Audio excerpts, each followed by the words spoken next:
IVM. So probably upskilling and reskilling now is a global phenomenon. So if we understand skilling largely, so skilling what we have understood is that skilling is an ability which is acquired over a period of time to perform a particular task, job, function largely. So skilling, if I further elaborate, skilling is largely, and specifically last 2 decades, there has been humongous dynamic changes which has led to reassessment of what is your skill repository and whether you require upskill, which is largely continuing in the same job but performing your job more effectively and efficiently, or there is a reskilling need. Okay. Upskilling is largely, as I mentioned, it is just performing, enhancing your existing skill sets and then doing the same job or basically seeking a career advancement. But reskilling is altogether a different ballgame. Reskilling is more of a personal journey, I would say. So wherein whenever a person or basically a professional wants to change and enter into different trajectory of an industry, job function, that is a reskilling. You have to acquire totally new skill. Folks, welcome to Paisa Vaisa. I'm your host Anupam Gupta, B50 on Twitter, and on today's episode, I'm thrilled to welcome back Avance Financial Services, one of India's largest education loan providers, NBFCs. My guest, Yogesh Rawat, Chief Operating Officer, and we'll be talking about what's happening in the education loan industry and much more. Yogesh, welcome to Paisa Vaisa. Thank you so much for doing this for our listeners. Thanks, Anupam. Happy to be here. Happy to have you here. We had Amit in December 2021. I think by that point of time, the pandemic and the lockdown were kind of waning off. Hopefully now it's over. What's been happening at Avance since then? So as a proud Avancean, I would share that company has achieved another milestone, that is completed 10 years of existence. So who we are, a quick recap. Avance is a new age, technologically advanced, digitally focused, new age education line, education financing NBFC.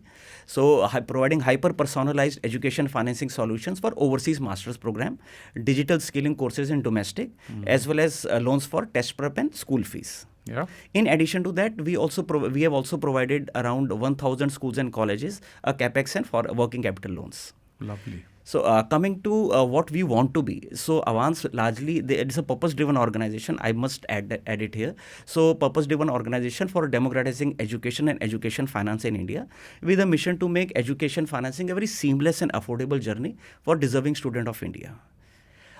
And also then the numbers. So what we have done so far, what we have achieved so far. So I humbly state that Avance has achieved around 30% of CAGR in last 5 years, and specifically in last 3 years, 70% of CAGR, compounded annual growth rate, serving around 4 lakhs of the aspiring students for overseas master programs and several other programs which I just talked about. Yeah. However, Anupam, it is very important also to share that what are our guiding principles basis which what we have achieved so far. So first remains our segment-led approach. So that when I say segment-led approach, largely all the product programs are hyper-personalized to the customer needs. It is not one size fit for all. The second remains our core principles of governance, risk, credit, and controllership. We always ensure that we sustainably uphold these 4 principles. Then comes the customer centrality, and it is not an exotic word for us, believe me, while it looks like, it sounds like. So, but whatever policy decisions, actions we take, we ensure that the customer interest is considered foremost. And the last is a meritocracy culture which the company runs. Yeah. I want to understand the education loan industry. Okay, just help me with that, right? Because it's not a new industry. It's been there for a long time. It is a product that a lot of people need also, whether it's foreign education or even Indian education. I've heard that education inflation is more than normal inflation. So can you just talk about the industry to us? Because there are banks and then there are NBFCs. You, of course, you're a 10-year-old NBFC in this. I believe banks have been in this space for quite some time. They've tried doing various things, but somehow it's a very different industry from, say, personal loans, loan against security, loan against property. What makes education loan so unique? So I think it's a very interesting question, very wide question. So I will try to respond to this question in 3 facets. Yeah. First and the foremost, very interesting interaction we had with our regulator, and they said, and they reiterated and reminded themselves and ourselves also that you are not lending TV consumer loans or videos or maybe a car. You are basically financing the dreams of the student. So as together, and since it is a new asset class, so education loan per se, overseas education loan was not there. So hardly there was one or two companies which were into that. Absolutely. So last 5-7 years there has been a tremendous growth in overall overseas education financing, and this regulators also realize that, and now we all are working together, a handful of NBFCs and the regulator, to identify what are the right way of doing and sustainably growing the business, keeping in mind that student aspirations, dreams are at center of the everything. So coming back to the education loan industry, today it is around 1.5 lakh crores of total book size now. Having said that, around 60 to 70,000 crores are coming from the overseas masters program, and out of that the prominent larger two players are there. One is Avance, the other is Credila. So within that the industry has grown, between the two the industry has grown around 50 to 60% of CAGR in last few many years. So, and that is largely driven by two facets. One is a demand side pull, the other is a supply side pull. So when I talk about the supply side pull, and I think it's a very unique industry wherein at the same time there are both the pulls are giving in the same direction. So when I say supplied side pull, so there has been a geopolitical change wherein the India is now considered as a equivalent to the preferred nation, and Indian students policies are being changed to basically attract Indian students for overseas education. Then of course there is a shortage of skill at the Western countries, and thirdly another supply side factor is that the revenue or the income which is generated from these foreign students has become very sizable for any Western country not to ignore that. So the demand side, what I would say, it is a now complete conclusion that the overseas education increases the upward mobility for the entire generation. Yeah. Previously, it was all about immigration at a work visa. Today, it is immigration through studying, increasing their skill sets, and then becoming a global citizen. So all these two things together have led to the required increase. Yeah. I want to ask you this question, right? Because think of it as a very indirect way of talking to parents, okay, who for them, the topmost question for them is which college do I send my child to? In that sense, what are the hottest A, colleges that you get applications for, and B, the hottest areas? So while of course the trends keeps on changing, but if we see it has now stabilized over last 5 years. So before that, what is the right country to choose from and what are the trends coming from there? So our understanding is that largely the selection of a country depends upon three things. One is the total cost of education. So cost of education includes of course cost of tuition and other living expenses. So that is one of the major criteria for deciding which country to go for studies. The second remains the visa friendly policies, of course. So the country has to have a very liberal visa friendly policies to accommodate the vast diaspora of the education aspirants. The third remains that what are the post education employment opportunities. All these three things combined together create a identification of a country, and USA, Australia, Canada and UK, they are all time favorite. So we have not seen their demand and their preferences going down, whatever has been the change of global situation. However, there are countries which are catching up, like Finland, Netherlands, Ireland, Germany, France.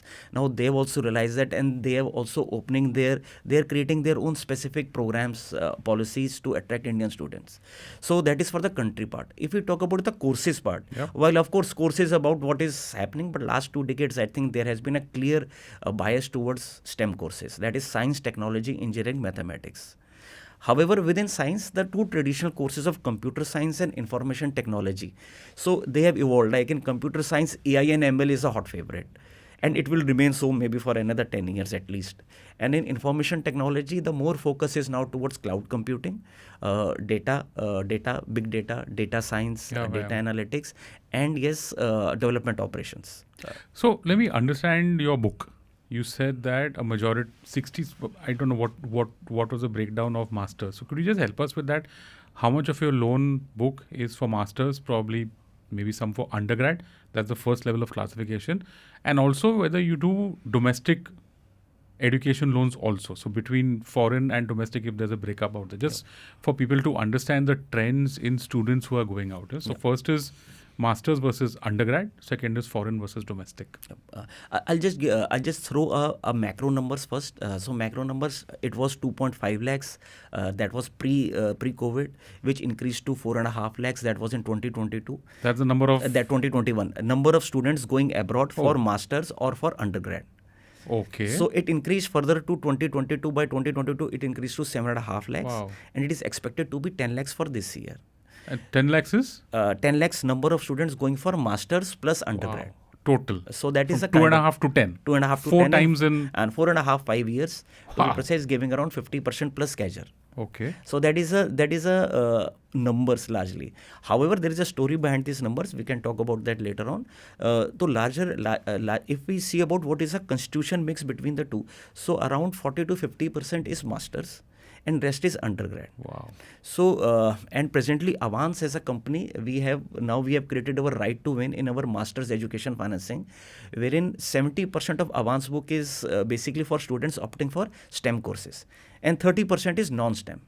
When I say non-STEM, it is MBA, plus then there are 1 year master programs akin to certificate and diploma courses in hospitality, healthcare, nursing, cloud computing, data analytics, which are largely concentrated in UK, Canada, Germany.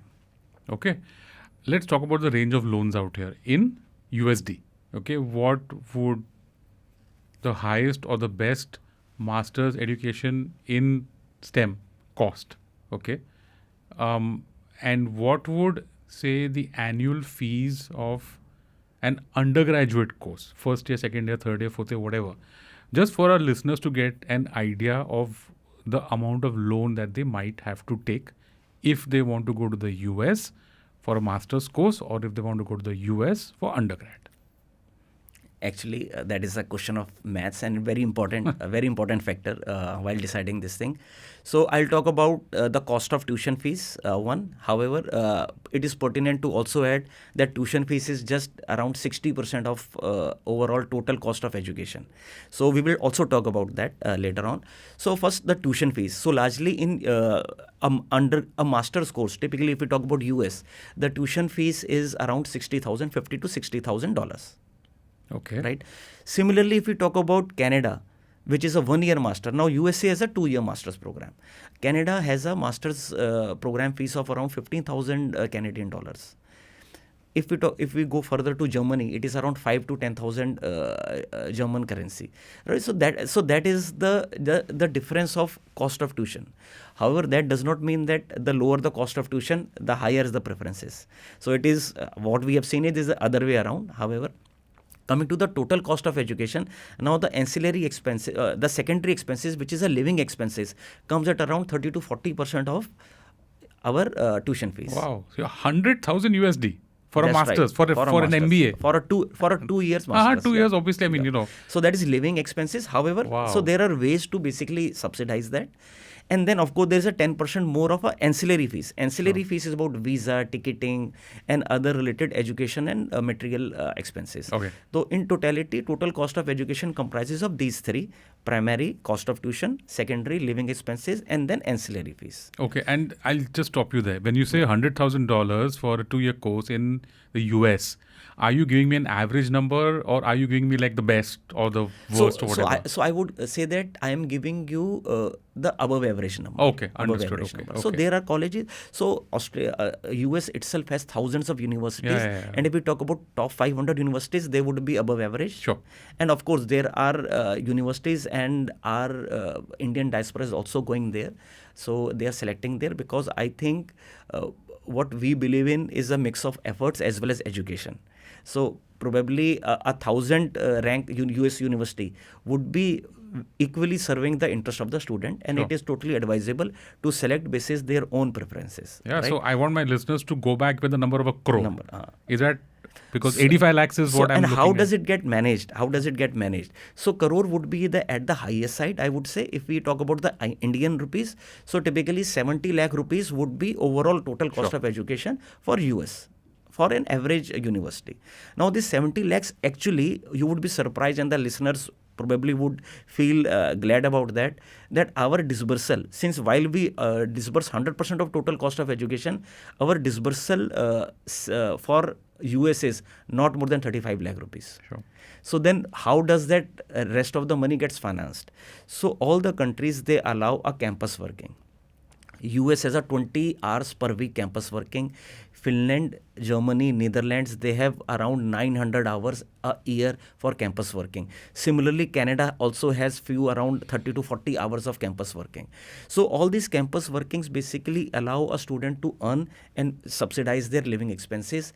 And net, then there are subsidies, there are finances, there are waivers by the university itself once the semester grades are good enough. So automatically a US course of 70 lakhs total cost of education, total loan taken at around 40-45 lakhs, ultimately disbursed at around 30-32 lakhs. And it gets, I think, foreclosed in 4 years. Very So that has been our historical trend. Yeah. This is about masters. When we talk about undergrad is of course a 4-year game. And when we say 4 years, that means the cost of education and the cost of living both increases by a very large margin. So 1.5 lakh crore is a ticket size for an undergrad program. As far as US is concerned. Of course, it will slightly lower in Canada, but for undergrad, I think Canada and USA, they are the most preferred countries. 100 to 150,000 USD per year. So or total 4 years. So total 4 years. This is total 4 years. Yogesh, tell us how an education loan works, and I want you to choose the most popular loan at Avance. I don't know whether that's a master's loan to the US or whatever it is. I just want you to explain to our listeners exactly what an education loan is, how exactly does it work in terms of EMI, down payment, repayment, etc. Let's just go into a bit of detail on that. Sure. So, Anupam, how does an education loan works? While of course this is a matter of interest for everybody, specifically the listeners.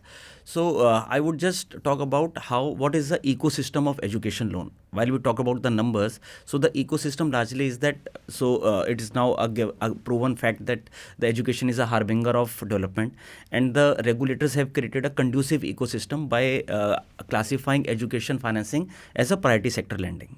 However, there is a cap of 20 lakh rupees. So that means whatever master's program education financing is required, so that would be beyond PSL, and most of the banks, nationalized banks, they finance these type of courses basis asking a collateral against the loan. One, and secondly, they seek a parent's or co-applicant's current income methodology to arrive at the eligibility.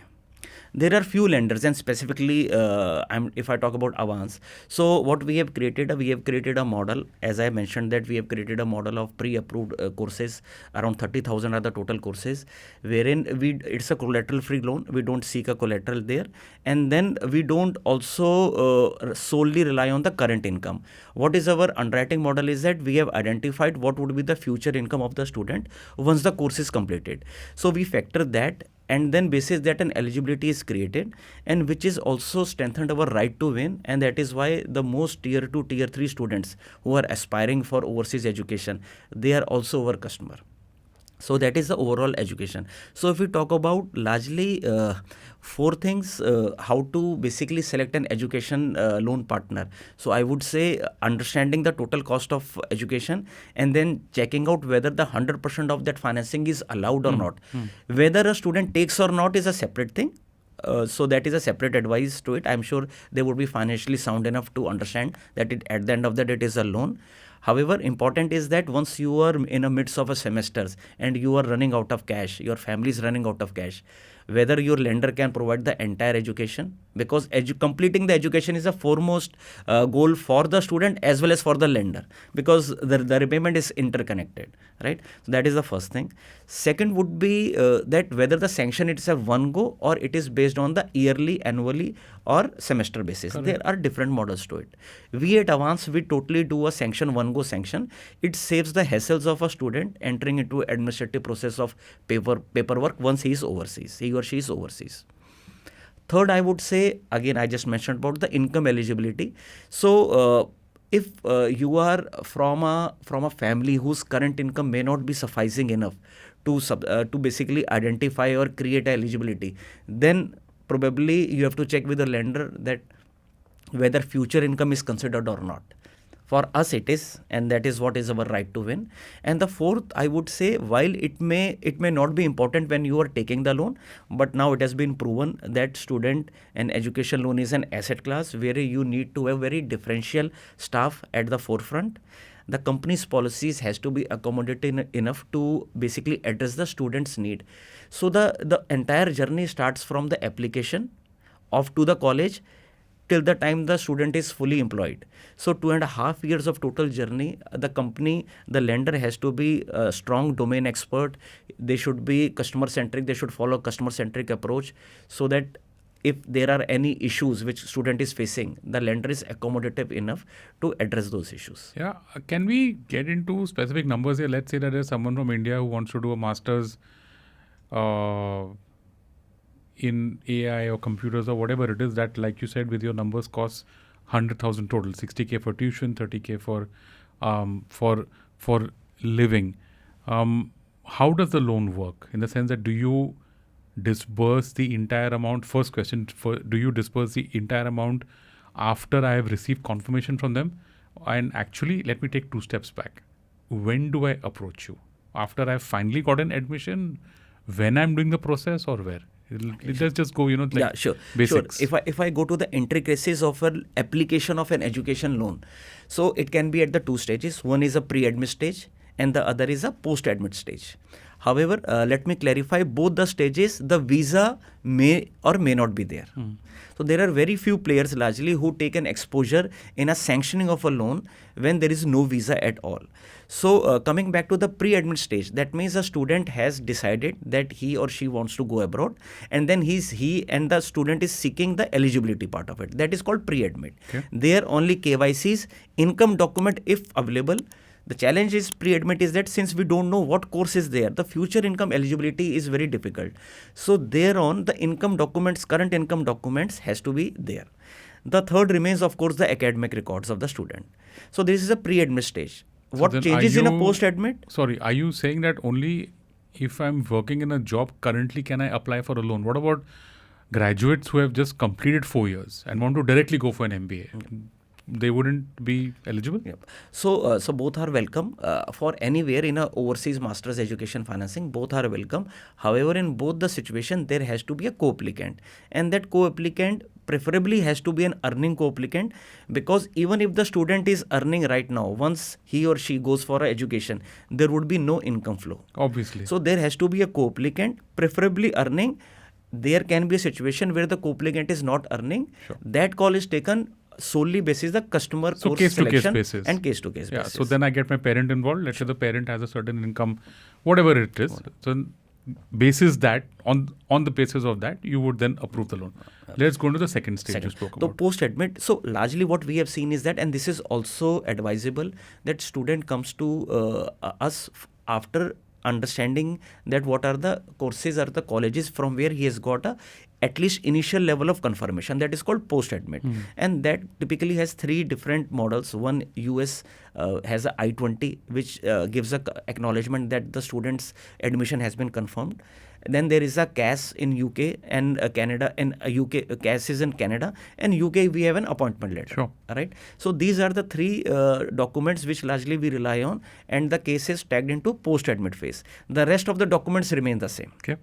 However, the decision for lender as well as student is much more easier when there is a post-admit situation, because you know what is the total education and what would be the future income eligibility for the student. Coming to the more critical part of it, that is a visa part of it. So pre-admit and post-admit visa may not be there and may be there. So mostly it is not there. So there are very few lenders, and again I would re-mention that Avance is one of the such lenders where we are open, and we have our larger base incremental customers coming to us. Largely they are from the category, the visa application still in process. Okay. Right. Once they are mentally free with respect to the financing solution part of it, then they focus on their visa interview part of it. So, and we have our own model of controls wherein even if a disbursal is required pre-visa, we also do that. Oh, nice. Okay. Okay. Now that the visa has come in and he's, whoever the student is, he or she is ready to go to the US, when do you disperse the money? So the dispersal of money, so of course it is depends upon the country wise. Sure. So if we talk about UK and Canada, the dispersal has to be pre-visa, Okay. right? In USA, the dispersal largely happens post-visa. Huh. Okay. And how much of the total education fees do you give a loan for? Like if it's 100,000, do you give a loan of 40K USD or 60K USD? What is the average number for that? So our product programs, Anupam, are largely worked out in a model that we finance 100% of cost of education. Huh. We can finance 100% of cost of education. However, it is up to a customer. But we have seen that most of the customers, at least they bring in 10% of the cost of education. Sure. One. Secondly, what we have also seen is that students, by their own liking and preference, they don't want a living expenses for maybe beyond 6th month or beyond first year of the education. Okay. So in that sense, that is also a wise decision, so that the leveraging remains controlled. Sure.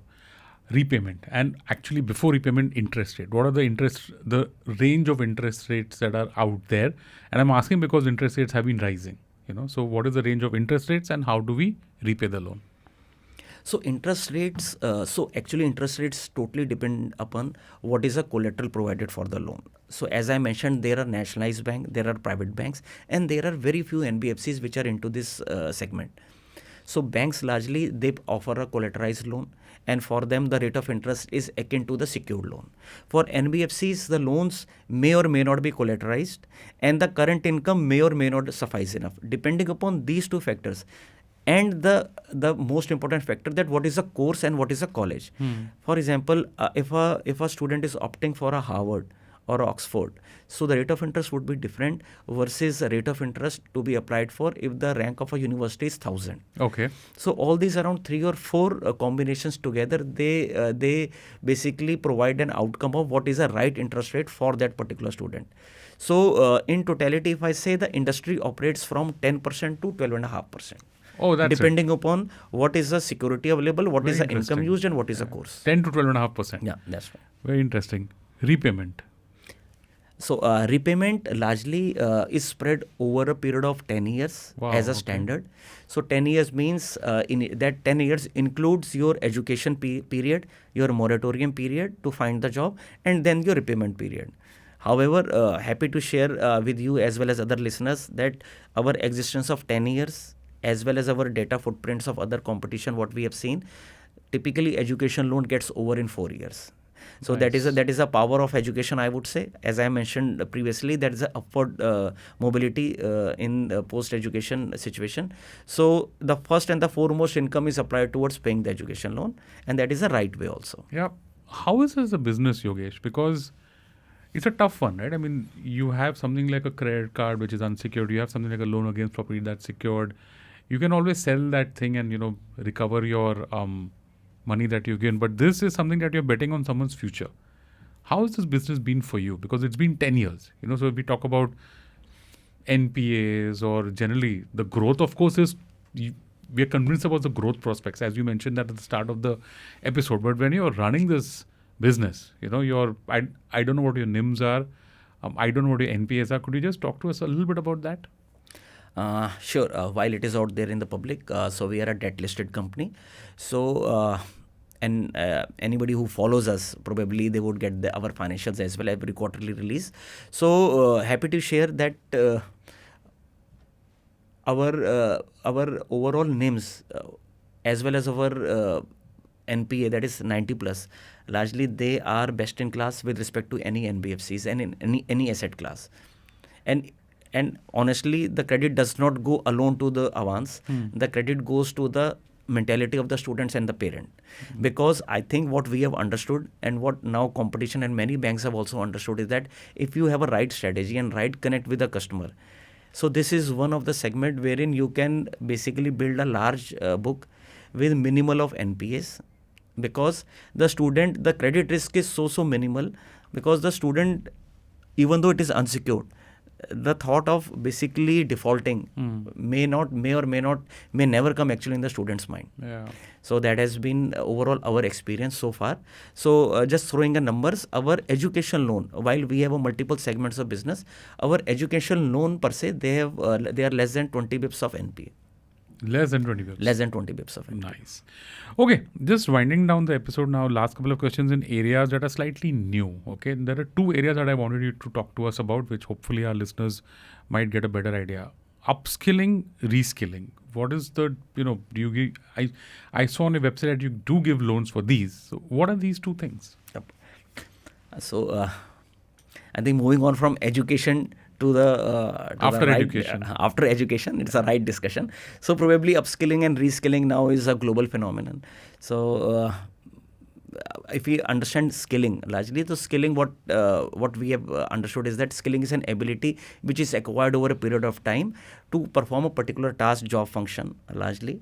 So skilling, if I further elaborate, skilling is largely, and specifically last 2 decades, there has been humongous dynamic changes which has led to reassessment of what is your skill repository and whether you require upskill, which is largely continuing in the same job but performing your job more effectively and efficiently, or there is a reskilling need. Okay.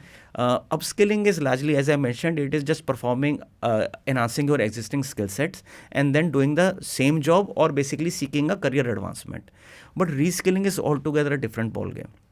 Reskilling is more of a personal journey, I would say. So wherein whenever a person or basically a professional wants to change and enter into different trajectory of an industry, job function, that is a reskilling. You have to acquire totally new skill. So if I just want to add my personal story about that, so I also completed my executive MBA from the joint collaboration from IIT and Washington University. Sure. And of course, that was also triggered by the event of self-awareness and then my basically decision to change my job role, function, industry, as well as acquire new skills. Yeah. So how does this work? You've given a great example of how someone who's probably spent 10 years, 15 years into his job and now is looking for maybe a new line or to refresh his knowledge, goes for an exec MBA. Exec MBA is very expensive, okay? And especially when you do it at a very renowned place like a Harvard or a Stanford. I mean, they do have courses like these. So you finance those also, okay? So how does that work? And what is, in your experience so far, what is the profile of people who take loans for this purpose? Yeah, sure. So exec MBAs, while there are 3,000 management schools in India and around there's a 9,000 enrollments for exec MBAs, executive education I would say. So executive education is largely categorized into 2 parts. One is your exec MBA and the other is management development programs. These 2 are basically are of a similar nature, but the mode of dissemination is slightly different. Exec MBAs are more about your weekend classes, your online, your hybrid, and your international immersions. So if we talk about exec MBAs largely, so every exec MBA largely, so I think top 100 management schools, if I just count all IIT-IIMs, they are into now exec MBAs. And Avance also basically do a non-collateralized loan for this exec MBA pursue. However, there is one difference is that the current income of the student, which is largely a professional, is considered while creating an eligibility as compared to the overseas master wherein future income is used. Correct, yeah, of course. Right. Of course, these are non-collateralized loans and the tenor is also lower. Preferably 5 to 6 years is a tenor of these loans. Sure. Okay, winding down the episode again now, could you give us a checklist? Like our listeners are here, they're listening and they want to choose an education loan provider for a master's education, your most popular product, I assume. What would you tell them? Like point number 1, 2, 3, 4, 5, how to choose a good loan provider for their education? Okay. So just to sum it up, first and foremost, I mentioned that unless and until you have understood where your country and course is already selected, now then go for whoever is providing the maximum finance of total cost of education. Now, total cost of education needs to be computed very, very thoroughly. because what is there out there in the footprints, social media footprints, may not suffice. You have to connect to your seniors, the persons, your cousins who are already out there, to understand what is the current total cost of inflation, total cost of education. And as I mentioned inflation, I'll also give a rule of thumb that cost of inflation of education is 2x of the cost of inflation. Correct. Yeah, that statistic is very. Yeah. So if you're at 6%, then that's 12%. That is absolutely amazing. So what may would have held around 2 years back, 3 years back, may not hold good now. That is one thing, that who is financing 100% of the total cost of education. The second, as I mentioned, that sanction at one go, it has to be extremely hassle-free for the journey, for the entire, till the time there is a EMI starts happening. So that is the second thing. Third, I would say the income eligibility. As I would reiterate that most of our students opting for master's education are around 3 to 4 years of experience students, working professionals, who may not have a entire funds available for providing a partial money for cost of education. So look for a lender who basically will value your future income eligibility. Nice. These are the three things, I guess. Fourth thing, I think, is more very simple, very easy to understand, that go with the lender who basically is expert in that. May not be a lender who is basically having 10 products and education is one of that. It would be very difficult for them to actually give you a customized solution. I guess, just one thought just struck me. What's your worst case scenario out here for someone who can't repay his loan? What happens to him? Because here, though, there's no collateral. Let's assume there's no collateral. Of course, if there is a collateral, then that's fine. Run after their father who's given the guarantee and recover the money from him? Or how does this very sticky, very dicey situation work? Yep. So while we may say one point that the cycle would not have shown, however, whatever limited experience of around 10 years we have, and typically in 10 years in NBFC, at least 2 cycles comes. So we have seen that very rarely, unless until there is a, God forbid, medical issue, this situation does not happen. Why I am saying is that because if a student has already got an admission and a visa, and you have already checked the academic records of the student before financing, there is a close to 99.5% probability that the course will get completed, and that is for every Indian. I think that is the simplest of the thing they can do, is that complete an education course. So once a course gets completed, there is immense shortage of manpower over there. So Indian employees are preferred amongst all the races. Indian employees are preferred in any organization. That is our field survey what we have done. Sure.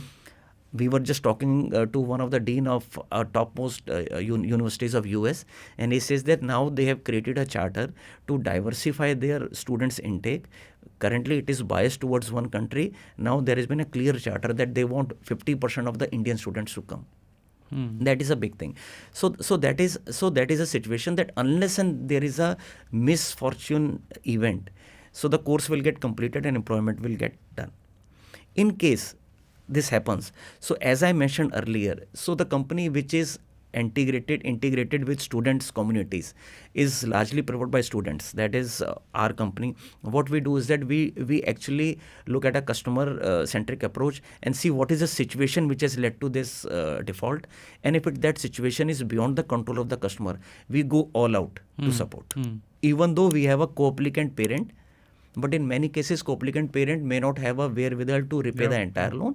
We just provide them the customized solutions in exiting that as well. Okay, and you said that you've got less than 20 bips of NPS. 20 bips of NPS. My standard last question to all the guests who come on the show is any content recommendation, any book that you're reading that you'd like to recommend to our listeners, or anything at all. Yeah. So in fact, I would recommend 2 books, totally 2 diverse topics, I would say.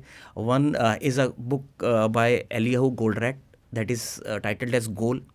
So if you are a service professional or a manufacturing industry professional working there, so probably and go through this book, it will change your all principles of how to manage your operations. That's GOAL. Goal by Eliyahu Goldratt. Okay. Right.